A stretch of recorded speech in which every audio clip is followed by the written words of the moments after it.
Hall of Fame Village Media and the Pro Football Hall of Fame present Football Heaven. Being the foil then couldn't have been any fun, but now, 50 years removed, what do you think about your part, the Raiders' part, in helping establish what's really one of the benchmark organizations? Screw them. Help them get the hell out of here.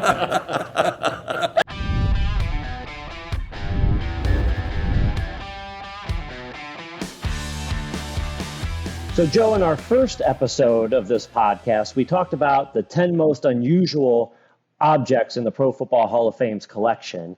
And two of those were the elevator panel from Three River Stadium and the turf from the Immaculate Reception. And a few artifacts that we have in our collection related to that Immaculate Reception game, that conference playoff game between the Oakland Raiders and the Pittsburgh Steelers, that most people wouldn't think that the Pro Football Hall of Fame is preserving, is the game program here that we have. We have over 55,000 game programs in our collection. We also have play-by-plays of games going all the way back to really the 20s with the Dutch Tournament collection. But today, we've got the game program here. I've pulled out the play-by-play from that December 23rd, 1972 game, ultimately would be known as the Immaculate Reception. And these play-by-play sheets are great, particularly if you're not able to watch the game or listen to it on the television. For researchers, there's a wealth of information that they can get from these play-by-plays, starting lineups, scoring summaries. And I think one of the things that these play-by-plays do is they give you a different perspective of how the game unfolded. And most people now just remember the actual Immaculate Reception play that Franco scored the game-winning touchdown. But if you really go back to that game, it was a defensive struggle. 6-0, a couple of field goals by the Pittsburgh Steelers. The Oakland Raiders get the ball back with 3 minutes and I think 42 seconds to go. Ken Stabler leads a great drive down the field that ultimately ends with a 30-yard touchdown scramble that he thinks is the game-winning touchdown. And then ultimately the Steelers get the ball back with 1 minute and 13 seconds. Let me actually look at the play-by-play to see here. Yep, 1 minute, 13 seconds. Bradshaw takes over.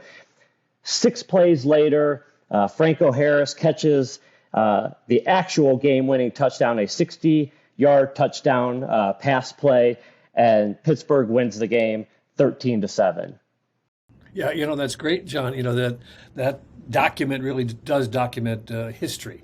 It was a game that as you said, Ken Stabler literally thought he'd won the game, and yet there was time left on the clock, and Terry Bradshaw, in a desperation as he's falling backwards, heaves the ball and becomes the hero. Franco becomes a household name, and history is made. Gentlemen, before we get any further in celebrating the 50th anniversary of the Immaculate Reception, we are joined by two men that were on the field. One of them is trying to hold me up. He's not even letting me introduce him. Wait. He's here to celebrate? Yeah, I'm not celebrating. Okay. All right, to be fair, Franco Harris is here to tell us why he cut a piece of carpet out of the floor of a stadium. And Fred Biletnikoff is here to set the record straight on whatever it is that Franco tells us. Records don't do that. Oh, no, of course not. Well, let's start with this one, though, because we did start this episode with this piece of carpet. I mean, I suppose it's supposed to be turf, but you went down to Three River Stadium and cut out a piece of green carpet, turf? You know what? Unbelievable, because back in our day, we didn't, I guess, we didn't pay much attention to memorabilia. Right. Okay, and saving stuff and all that kind of stuff. Now I look back and say, wow, I wish we'd have kept this, kept that, blah, blah, blah, and we just didn't. So it just so happened, the turf wasn't on my mind, but I just looked in the paper one day and I saw the Steelers were putting in new turf and they were tearing up the old field, Three River Stadium, the first field, well, like the first tarp that was on there. And it just entered my mind that, well, this is the Immaculate Reception area, so I want to save the the turf from that area. Don't ask me why that entered my thinking, and it's wasn't something that I was thinking about. It just happened, spur of the moment, and I said, I'm going down to the stadium. I went down to the stadium, and Did you bring your own X-Acto knife? Scissors? no, what was interesting was they were on break, and they were just about to shred the turf in that exact area that I needed. And luckily, timing worked out where I went there at that exact time when they were on break, and they did not shred that area. And I asked them, like to get that, and they said, sure, Franco, we'll get that for you. And they cut it out, and I saved that piece. And I just put it in my garage. You know what I mean? Just rolled it up, put it in my garage, and didn't think too much about it. And then as years pass, things in your mind, and I guess memories and the value of the memories just get bigger and greater. And I said, well, I'm glad I kept this piece of turf where the Immaculate Reception happened. And, so. Yada, yada, yada. Fred's like, I should have broken into the garage. It's great to have a piece of memorabilia where the ball hit on the ground. Well, to be fair, Fred, you've caught a ball or two in your life. Take us back to when you're standing on the sideline and you're watching this play. What are you thinking? Like I said, we're halfway in the locker room. Oh, you didn't even see it. Right? Oh, yeah, I saw it. Don't worry. I saw it. I was telling Franco earlier, that's probably the best scrambling performance Terry Bradshaw ever did in his whole life. Yeah, that was amazing. He's never done that again. But getting back to what Franco did, I believe this. Somewhere along the line, when you're playing in a game we played in, you only go to the next level when somebody makes a great play and helps the team win, which obviously he did. And that's the thing that you need to do. That's the thing you need to have done. Somebody's got to step up, and he stepped up. That's the bottom line. Do we like it? Whatever. Okay. But no, it's been going on for 50 years. Luckily, we're alive to still 50 years. That's incredible. Who the hell thought, hey, I thought I'd be dead at 35. So when I got here, I have no idea. But think how great how great Kenny Stabler's play would have been.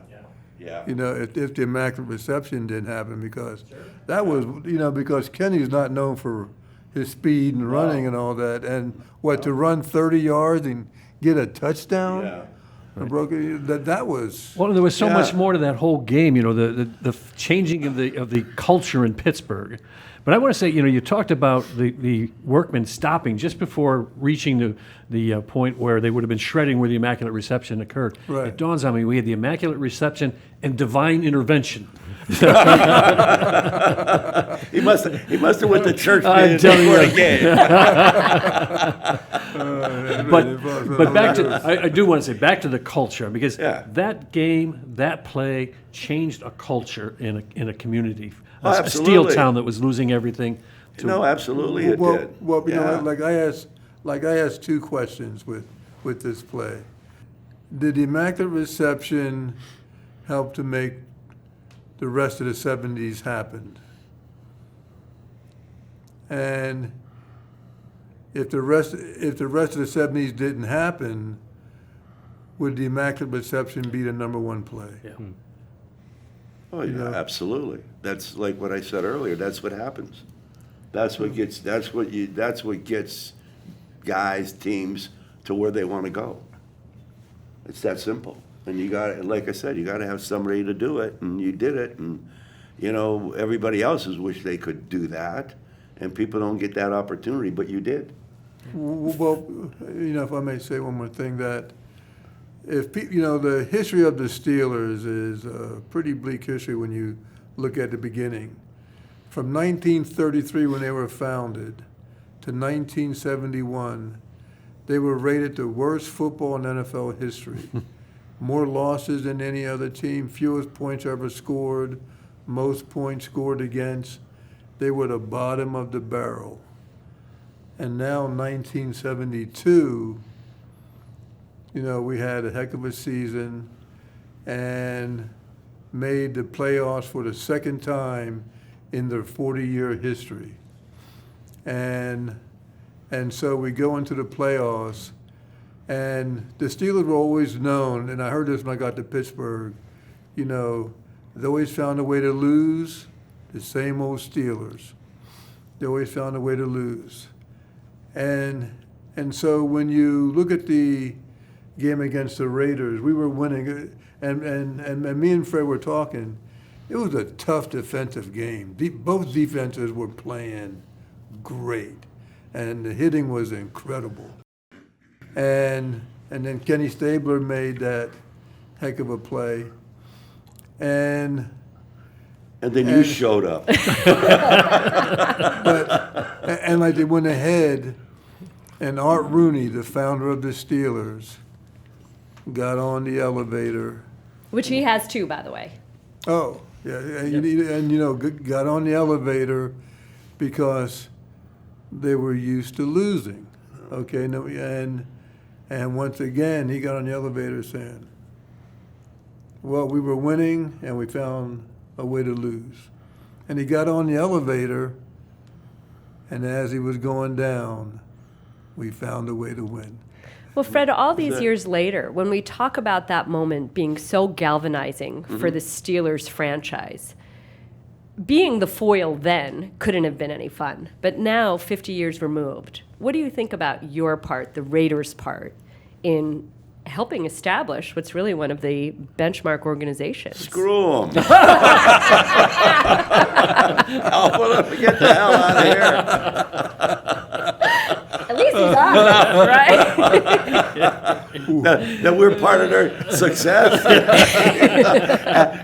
If Al heard me say yes, I'm happy to be part of it. He'd be rolling over in his grave. No, I'll tell you what. It's just, you know what? It was such two great teams, especially defensively. And then you go to offense, and they had guys that can make plays. Everybody. And that's what you're looking for. And like I keep saying, that's what plays. You know something? The entire game, if that referee did not leave the field and go over to that dugout and then come back, it would have been a whole different discussion. Yes. But when he left the field and went there and we're all waiting, and we're like, well, there's no instant replay. Who the hell's he talking to? He's talking to Rooney. Down a hallway. I mean, what was interesting was that they didn't signal a touchdown. Right. Across. And You say interesting. John Madden said criminal. No. Our secondary was a criminal element. Well, that would be my but- question to you guys: is what was going through your mind, during that time when they were, talking? Well, we know we're in Pittsburgh. We're getting screwed. Let's get to the locker room, get the bus ready, warm up the plane. Let's get the hell out of here. now that's called home field advantage, right, guys? Do you know the phone down in that dugout that the referee went to and called up to the press box was presented to John Madden by one of his assistants. They ripped it out of the wall when they really? returned to Three Rivers and gave it to him. And John, the late great John Madden, has it. His family has it now. But he told me before he died, he said, "We're going to give that to the Hall of Fame too." Did Coach Madden and Chuck Noll get along? I don't know. I don't either. But they're don't like either. two totally different personalities. Yeah. That doesn't mean that they wouldn't get along, but I think they had great respect for each other. How could you not? You have to. Yeah, and I really enjoyed John. Oh, yeah, John really was did, fantastic. Yeah, really was. Very few rules, which none of them ever followed. We never followed them anyway. But that was good. He knew it. Just as long as he showed up, went out there and played. And like John used to say, he said, I can get the guy down the street in the bar do what you're doing. So get playing, all right? But you know what? I was telling Franco earlier, it's like I told John after the game, we were walking out the field, I said, you know what, that damn Franco, the only thing he didn't do was sing the national anthem. Now's your chance. Would you like to? Absolutely. And I know the words. But it's funny, like we just mentioned a few minutes ago, 50 years ago, and thank God we're still here 50 years ago to even talk about it, win or lose. It's still something that's going to be controversial forever, and with us and with Pittsburgh. And it's always going to be, no, he didn't catch it, hit there, all that stuff. But, he pulled off the play. Okay. Like I said, it was great, It's like Al used to say all the time when we were going on the field, he'd be on the sideline. Only word out of his mouth is be great. Be great. Yeah. That's it. That's what he'd say. And like to have special moments and moments we can reflect on, just, really connects to a lot of things, you know what I mean? And as we were talking about, even though, we were adversaries on the field, off the field, hey, these guys are great guys. We love our guys. And so, football's a special game, tough game, and had some tough battles. But the guys are just great guys. Joe Greene. That's me. Not Mean Joe Greene. So are we supposed to officially never say Mean Joe Greene again? Do you want to keep sitting there in nice, comfortable seat? Mr. Greene, thank you so much for this time right now. When we talk about the Immaculate Reception 50 years ago being a catalyst for the Pittsburgh Steelers organization, Franco Harris just told us a few minutes ago that defense perhaps doesn't get quite the credit that it should have, not only in that window of time, but in that game. He's correct. How about that? He's an offensive guy, and he was correct about the defense. Well, when you think of that game, what do you think of outside of that catch? Well, as the play was going on, I was on the sideline, obviously, and in the bench area, I think that covers the 50-yard line on either side, plus or minus to the 45. And I was on the minus 45, somewhere in there, and I was talking to a teammate of mine, a fellow teammate, John Rouser, and I was reflecting over the season because it had been so special for us. At that point in time, the Steelers my team had never won anything. And I was saying to John that this season cannot end this way. And this is with Terry Bradshaw running for his life away from the Raider rush. And when he let the ball go to the Frenchman, who was being covered by Jack Tatum, Tatum was looking at Frenchie towards our offense, and Frenchie had his back turned a little bit, and he was trying to catch an over-the-shoulder ball that ended up being a little high, and it careened off of Jack's shoulder. And when it was floating in the air, and I'm standing probably 15 yards, something away from Franco. And I don't know where he caught the ball, somewhere between the 45 and the 40, somewhere in that area. And as I was looking, Franco was running, and he caught the ball. And I said, oh, shit, we got one. And when Franco started running, to this day, I believe that I beat him to the end zone. I really do. Until if I see it on tape that I didn't, I think he'd probably changed it. But I've been telling him this over and over for all of these years. And that play did change.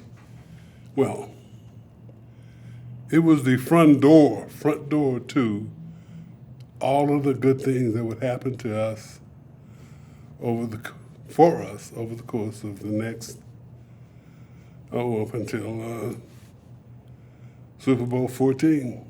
Do you think you recognize that in the moment, or is that something Right when that happened, did you feel this is a new page for the Pittsburgh Steelers, or only looking back do you think of that as the catalyst? Obviously, looking back it's a clearer picture. But at that point in time, just jubilant, happy, happy, happy, you know. You have to experience the history of the Steelers fans and of the players that played for Pittsburgh prior to 72. And I was one of those people, players. My first year was in 69. We won one ball game. When you think about the fact that Franco was just a rookie that year, is it almost better that he didn't realize how big of a moment that would ultimately be? Oh, Franco's another special guy. Before Franco, we hadn't won anything. And after Franco, we had some problems when Franco left. So Franco, for me, was Mr. Pittsburgh. You know, who else is going to have the ability and the mindset to follow the football and pick it up an inch off the carpet other than Franco? You know, Franco doesn't quit on anything. He didn't quit on that place. Some players would have, thinking that, like most of the stands thought, that it was over.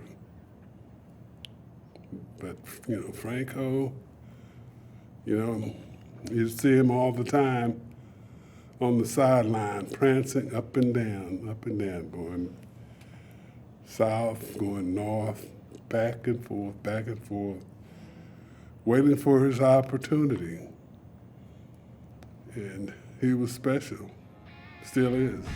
All those years that you were in Pittsburgh, and they still kept talking about the Immaculate Reception. You ever get tired of that guy, Franco? No, never got tired of it because, funny story, growing up as a kid, I was a Dallas Cowboy fan, and I hated the Steelers.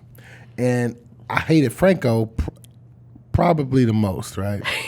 Why? Why the most? Because he's just destroyed the Cowboys from, you know, time and time again. It's just like, we just, you know, couldn't beat them. And as soon as I got to Pittsburgh, he befriended me, and it was like, so we went to lunch. I'll never forget it. And I told Frank, I said, Frank, I used to hate you as a kid. I just got to tell you. My older brother, 4 years older, he was a diehard Steelers fan, loved the Steelers. When I played at Notre Dame, we played Pitt. And when they came in town, he made my mom and dad drive him to the stadium so he can kiss the ground, right? I was like, what?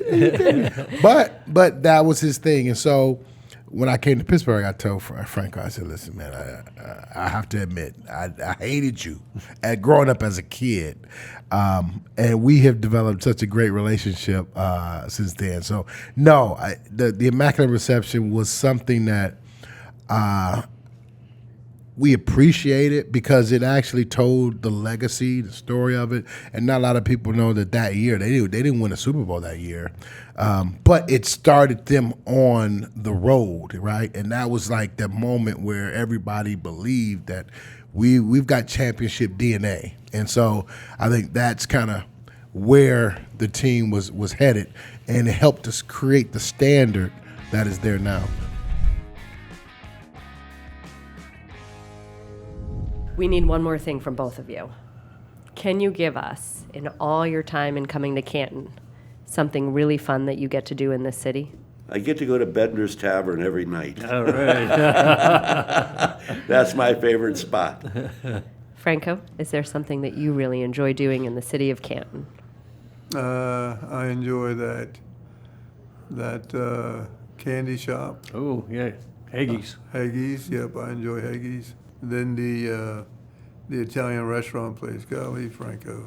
Love the pizzeria. The pizzeria, yeah. Yep. So I guess my whole thing is around food. What can I say? Well, Joe, it was so great hearing from all of our guests. Really, an incredible matchup, an incredible game, and really, like you mentioned, it was the start of something really special for the 1970s Pittsburgh Steelers. No question. And it was also, we don't want to lose sight. The Pittsburgh Steelers began a dynasty, a football dynasty, but they also had a tremendous impact on a community that was devastated by what we now call the Rust Belt. It really gave the city of Pittsburgh a new identity and lifted the entire population's spirit for a decade to come.